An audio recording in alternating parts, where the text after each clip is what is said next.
The Overwatch League is powered by Intel. Game, record, stream without compromise on Intel Core i7. And by Omen by HP, the official PC and display of the Overwatch League.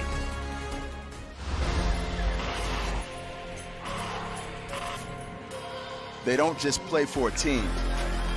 They play for every fan, every rival, every moment, every match. And when everyone watching expects the best, they perform with the best.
Well, we're about to get into the action here. Second map of the series is coming up, and it's the Shock in the lead, 1-0. They made it look very good for themselves here on the first map. Lincoln, you would have missed it. San Francisco is known for being very dominant in 3-3. Definitely a top 3 team in that, along with Vancouver and New York. It's nice to see them flex on something a little bit different there, because now, with how they're speedrunning all of these teams they're facing, you might as well get some good practice in, right? Might as well treat it like scrims.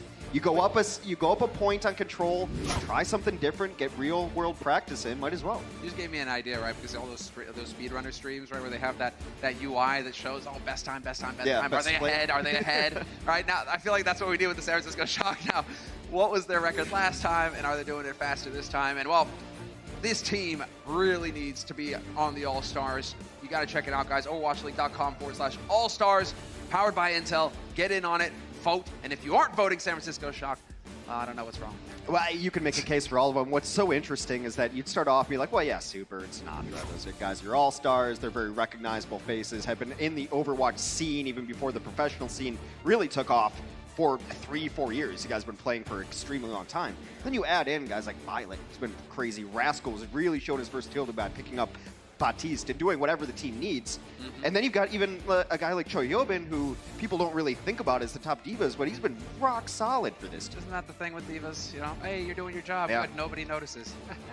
You know, that's kind of the thankless Thanks a lot. job. Yeah. That's the thankless job, but he is doing work. Everybody on this team is at an elite level right now, and well, this is going to be fun. We have a sub coming through, so Rascal going to be on the bench. Architect is coming into the match. Architect, who carried this team to several victories last year, all by his lonesome. He had this transcendent Widow play, was able to play a Genji, and it was so important last year that your Widowmaker could flex to Genji to counter the other Widow. So we haven't seen a ton of Architect this year. He might be coming in to play an Ana maybe, or this could be kind of what I hinted at after the first map.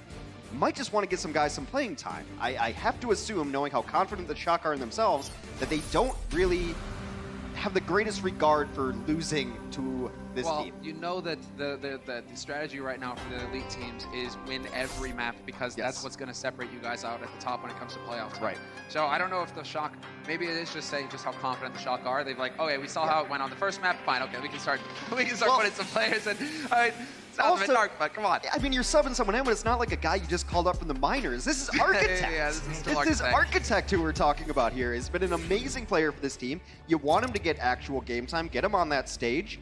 And also, a lot of teams have strategies where someone's just specializing in a map. Maybe Architect does all the Hanamura scrims for him. We don't necessarily know what he's going to play. It does seem like he's stepping into that Rascal role. So, could be on a flex, could be on Brigida, he could go on to Baptiste. We shall see when San Francisco rolls out on offense. I don't know, give me double sniper, give me some damage. I mean, when you got Architect on the server, if he's not playing Widow. Yeah.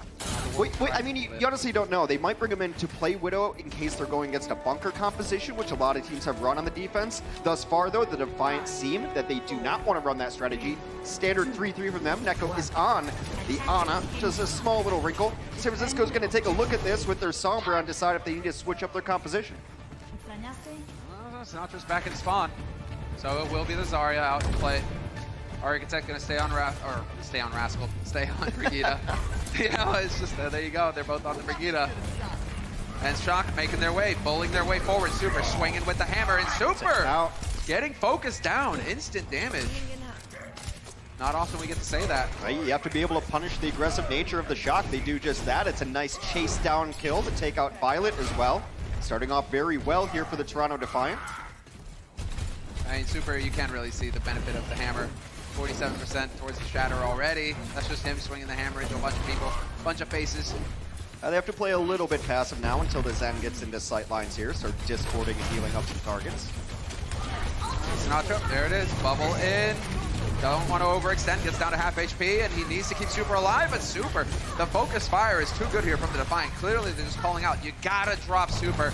Take the Rhine out, and then there's nowhere for the rest of the Shock to hide without that shield in front of them. And it's a map that's designed basically around this choke point, unless you want to run vertical or dive tanks and try to go in through these other windows. That's it. That's the choke. That's what you have to walk through, and they've done a good job of giving up a small amount of space, isolating Super, taking him out twice in a row. Oh, here it is. Graph thrown in. No follow-up because they're in a room. Go to your room. And now I'm shocked they're not having any of it. They're out in the open again. They're still looking for the fight. IM37 doing a good job right now. Just putting the pressure on Super.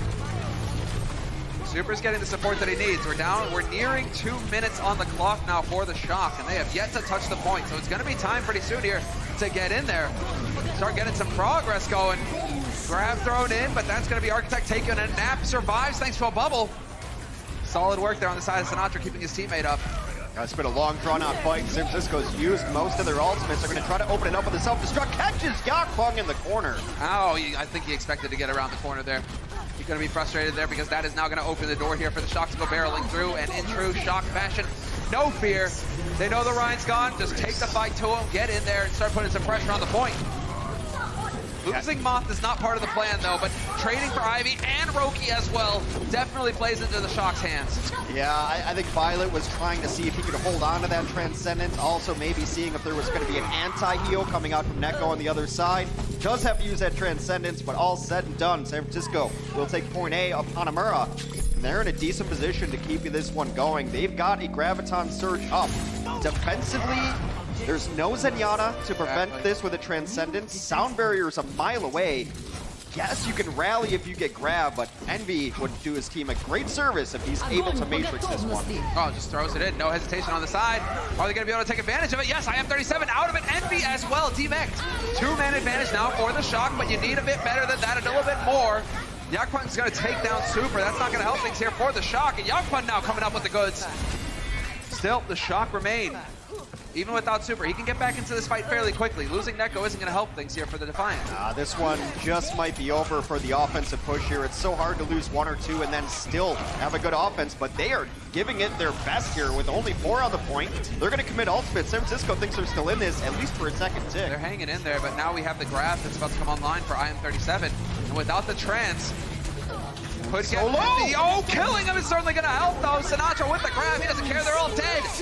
Sound barrier thrown out. 4 still alive for the Defiant, hanging on by a thread now. Envy gets knocked off, so Yakfeng has to stay alive here. He's got Ivy to back him up just a little bit with the rally.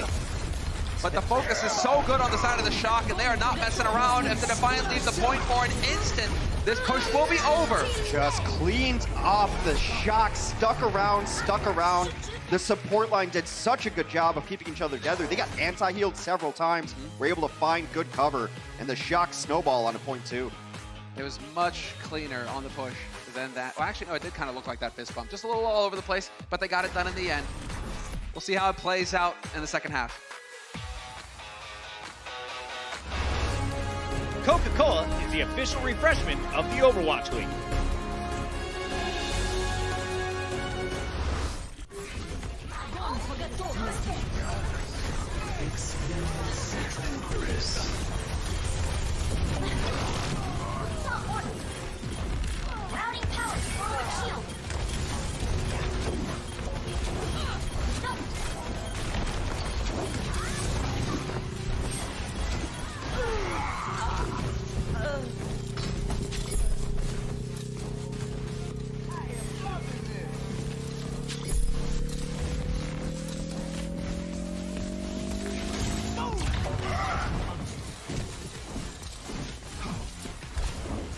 Огонь по готовности!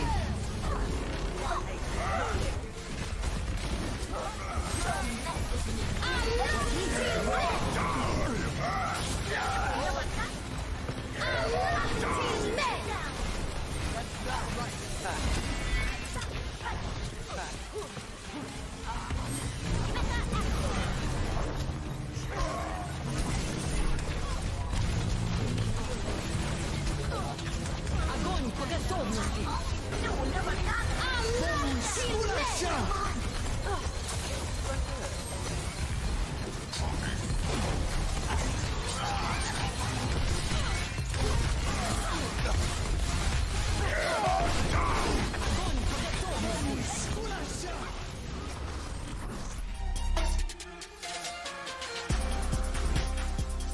Well, we had focus on him leading into the match, but the San Francisco Shock right now looking fantastic, and it's in large part due to this man on your screen right now, Violent, playing out of his mind. My theory is Fantastic Hair makes fantastic players in the Overwatch League. It really does suss out if you look back at the history of the league. And I don't know if Violent's that been plays out for crushing. commentators. But He's been doing more healing than Neko, who's on the Ana on the other side, and then he's just bringing the thunder with all the damage he's doing. Right now, in this meta, 3-3, Zen is so important for the Discord target, the damage amplified, but also just bringing your own damage. If that Zarya falls, no one's going to kill anything unless it's Zenyatta there. I mean, the double Zs are so important. You're not winning team fights if you lose Zarya or you lose Zen. San Francisco somehow keeps them both alive constantly. they're doing a magnificent job of working together as a unit. So important to see, and I'm very curious to see, is this what's going to happen here for the Defiant? That would definitely be throwing a wrench in things. The Shock, a bit of a catch-all approach here on their side of things. Well, they're in spawn, so it's hard to tell. Of course, they can switch heroes at the last second, though you don't see anything really out of line. This is a viable composition if they wanted to run it. Running kind of a 3 DPS with a Sombra, but it's very likely the Sombra's going to come out and scout this. Defensively, though, San Francisco has committed to the Sombra. Sinatra's picked it up over the last couple weeks, and he's been very good at it. Sinatra definitely one of those players who is capable of just, you know, being Johnny on the spot. He gets the info here, so already we have a change. Off of the Genji from Ivy. Now he's on the Pharah. Yeah, you're going to have a Pharah Mercy combo. So they are going to run a whole lot of damage dealers on this attack. Yakpung, just, you know, going on a little journey. It's a solitary life, the hamster. He agrees with you. I love the squeaks. He dragged me up the wall. But we are not observing him too long, so that's fine. It'll all work out. Ivy. Oh, well, exactly. You've got the Zen. That's a potential answer with how well Violet is playing. He could definitely try and pick Ivy out of the sky. But Ivy will be getting special attention from Roki. There's the hack, the follow-up possible. A little bit of pressure getting put on here by Sinatra, but he elects to back off. We'll see if he makes it out, though. Ivy is relentless, just hunting him down. Yeah, Sinatra's going to be the best answer to this. You see, he translocates aggressively to try to hit it, and Sinatra somehow gets that kill. He's going back up because they just resurrect Ivy. He's going to have to do it again. And he's still alive. Oh, and there it is again. Drop down on the other side. Get out. Unfortunately for Roki's got nowhere to go. You hack a Pharah and she can't use any of her abilities, even just staying in the sky. It's what people thought was going to happen on Y2K. She just drops out of the sky, box of rocks, crush her down, and then they get the Mercy. Is unable to get the escape, the Guardian Angel to her in-flight target. Violet going down, though, that's pretty rough. Now they have EMP ready to go, too. Toronto Defiant open to window. Yes, exactly. There's an opportunity now for the Defiant. And there it is. It is going to be Sinatra going for the big EMP. 4 hacked, 1 stunned. IM37 survives barely. But they're starting to make their way onto the point here for the Defiant. They still have the boost on the side of Nako, and there it is. EMP attempt. It picks up 3, but not the high value.